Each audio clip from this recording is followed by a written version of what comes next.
ऋग्वेद प्रथम मंडल 8वां सूक्त और 9वां मंत्र।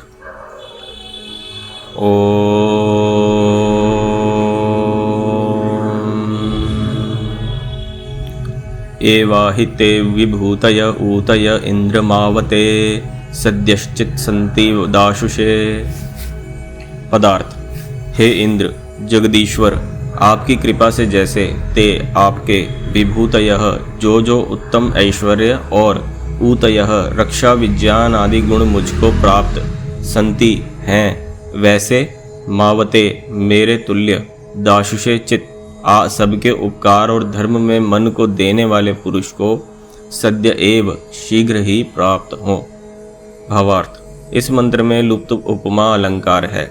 ईश्वर की आज्ञा का प्रकाश इस रीति से किया है कि जब मनुष्य पुरुषार्थी होके सबको उपकार करने वाले और धार्मिक होते हैं, तभी वे पूर्ण ऐश्वर्य और ईश्वर की यथा योग्य रक्षा आदि को प्राप्त होके सर्वत्र सत्कार के योग्य होते हैं। क्या सीखा हमने?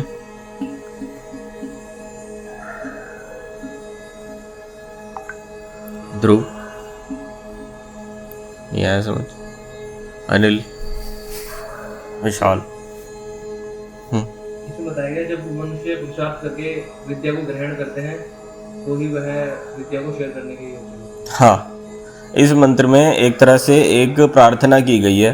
प्रार्थना बहुत अच्छी प्रार्थना है, शुभ प्रार्थना है कि हे ईश्वर, जैसे आपने मुझे ऐश्वर्य और रक्षा विज्ञान आदि का प्रसाद दिया, यानी कि आपने मुझे संपन्न किया, ऐसी बुद्धि दी जिससे कि मैं सुख को प्राप्त हो सकूं, वैसे ही आप उन लोगों का भी उपकार कीजिए जो मेरी तरह ही पुरुषार्थी और धार्मिक है। यानी आपका जो दिया हुआ फल है वह खाली मैं अकेला खाऊं, ऐसा मेरा चित्त नहीं है। मैं चाहता हूं सभी का सुख प्राप्त हो जो कि ऐसे पुरुषार्थी और धार्मिक हो। यहाँ पर कंडीशन लगा दी है, पुरुषार्थी और धार्मिक। सबको नहीं कहा है कि इसको भी दे दो उसको भी दे दो। ऐसे कई लोग हैं जो दिन भर रोते चिल्लाते रहते हैं, मेरे साथ ये हो रहा है वो हो रहा है, फलाने का नंबर दे दो, कोई चमत्कार करवा दो, है ना। तो उनको नहीं कहा है। जो धार्मिक पुरुषार्थी व्यक्ति हैं, जो सच को मानते हैं, सच पर चलना चाहते हैं, सात्विक प्रवृत्ति के व्यक्ति हैं, उनका कल्याण कीजिए। ठीक है। एक थोड़ा सा हटके बात बताता हूँ मैं आपको। ईश्वर ने ना इस संसार को ऊपर से तो बहुत सरल बनाया, लेकिन अंदर इसमें जितना घुसोगे ना उतनी जटिलता इसके अंदर बढ़ती चली जाएगी। ठीक है।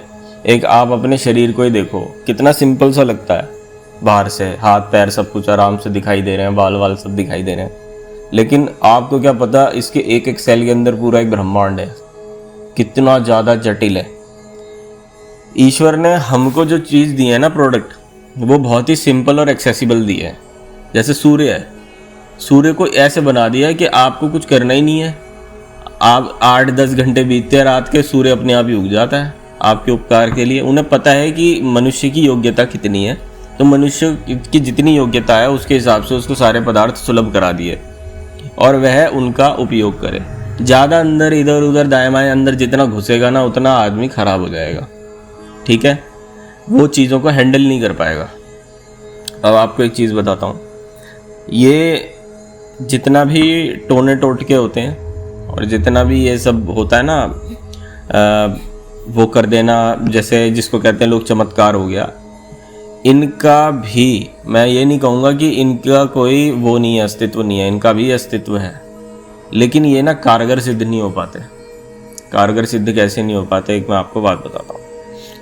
आपको ईश्वर ने प्राण दिए हैं, ठीक है, आप प्राण लेते हो छोड़ते हो, आपका काम चल रहा है। कोई बहुत जटिल काम है ये? सांस लेना छोड़ना मुश्किल काम है? नहीं।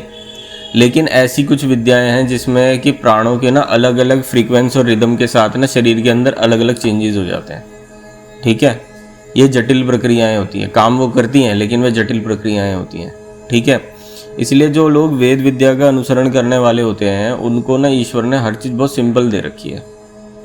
तुम्हें ध्यान करना है कोई तो ऐसा नहीं करना है कि कोई बहुत ही अलग तरीके के जब चल रहे हैं कुछ सिंपल ईश्वर के स्वरूप का ध्यान करना है और उससे बहुत जल्दी सिद्धि व्यक्ति को प्राप्त हो जाती है। इसी तरह से ना लोग अपने जीवन में समस्याओं का भी ना हल उल्टी जगह पे ढूंढते हैं। किसी को बुला लो, कोई झाड़ फूक करवा लो, ये कर लो। होता होगा इनमें 1% सच्चाई, में ये नहीं कह रहा, लेकिन वो चीज़ें बहुत जटिल होती हैं और उसमें मिलता कुछ नहीं है व्यक्तियों को। वही व्यक्ति यदि सच्चाई के रास्ते पर पुरुषार्थ करे और ईश्वर से सहाय मांगे तो उसकी सारी समस्याओं का निराकरण बहुत जल्दी हो सकता है। अगर कोई व्यक्ति कोई गलत कार्य कर रहा है, मान के चलो किसी व्यक्ति ने धंधे में किसी को बहुत ज़्यादा लूट खसोट मचाई, 15-20 साल उसने खूब पैसा कमाया, अब उसके पीछे सारे डिपार्टमेंट लग गए, सब कुछ लग गया, अब यहाँ और उसके पीछे लोग पड़ गए, उसका चारों तरफ से दिवाला निकलना शुरू हो गया। अब ऐसे में उसके सामने 2 ऑप्शन रहते हैं, या तो वह व्यक्ति ये कहे यार किसी तंत्र मंत्र वाले को बुला दो, यार कोई जप वगैरह करवा दो, कुछ ऐसा करवा दो, रातों रात में ठीक हो जाऊं, पहला ऑप्शन। दूसरा ऑप्शन ये है कि वह व्यक्ति अपने आप का पीछे विचार करे कि मैंने पीछे क्या किया, कहीं ये उसी का ही तो फल स्वरूप नहीं है, और यदि ये उसका फल स्वरूप है तो क्या प्रायश्चित ही एकमात्र रास्ता नहीं है? क्यों ना मैं अपने आप को प्रायश्चित से शुद्ध करूं और मैं ईश्वर से सहाय मांगूं कि हे ईश्वर मुझे मेरी बुद्धि को सन्मार्ग पे लगाए रखो। यही वेद का मार्ग है। शुरू में कठिन है, शुरू में बहुत जटिल लगता है, लेकिन इसका जो फल है ना वो बहुत ही मीठा होता है। और जबकि दूसरे जो रास्ते हैं ना उनमें क्या होता है, शुरू में तो शॉर्टकट मिल जाता है, लास्ट में फिर और बुरा हाल होता है। आप समझ रहे हो? तो ईश्वर ने शुरू में बिल्कुल वेद विद्या का एकदम सत्य मार्ग बतलाया, और उस मार्ग पे भी ईश्वर ने वेद मंत्रों में यही कहा, हे मनुष्य सीधे सीधे रास्ते पे चलो, क्यों अपना टाइम और अपने रिसोर्स वेस्ट कर रहे हो? आप समझ रहे हो? इसीलिए कभी भी जीवन में कोई समस्या है ना तो इसको ठीक तरह से दिमाग में बैठा लो, उसकी समस्या का जड़ आप स्वयं हो।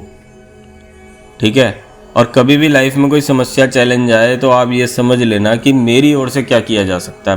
बाकियों को छोड़ो, इसकी गलती उसकी गलती को मारो गोली। आप ये देखो आप उस सिचुएशन को संभालने के लिए क्या कर सकते हो। ठीक है? और नित्य प्रति ईश्वर की उपासना करो, ईश्वर के सानिध्य में सुबह शाम बैठो, 10 मिनट 5 मिनट जितनी आपकी क्षमता है, और अपने जीवन को सफल बनाओ। ठीक है? और जो लोग सीधे रास्ते पर चलते हैं, सच्चाई के साथ चलते हैं, ईश्वर उन्हीं के इसका सहाय करता है। आपको मैं बहुत बताऊं एक चीज़, जो ये लोग उल्टे सीधे तरीकों में अपने हल ढूंढते हैं ना, उन लोगों की दुर्गति की कोई सीमा नहीं है। ईश्वर का हिसाब कुछ ऐसा है, वे लोग और ज़्यादा गड्ढे में दलदल में फंसते चले जाते हैं। एक चीज़ को ठीक करने के चक्कर में 4 गलतियां करते हैं, और उन 4 गलतियों के 4 अलग अलग परिणाम होंगे, फिर एक को ठीक करेंगे और वो बढ़ता चला जाता है। दुख कभी ख़त्म ही नहीं होते लाइफ से। आप समझ रहे हो? इसलिए संसार में कोई चमत्कार नाम की चीज़ नहीं होती, एक ही मार्ग है, वह है पुरुषार्थ और सत्य आचरण। ठीक? और उसके साथ में ईश्वर का सहाय व्यक्ति चाहे तो मुश्किल से मुश्किल काम आसान हो जाते हैं। ठीक? चलिए। ओ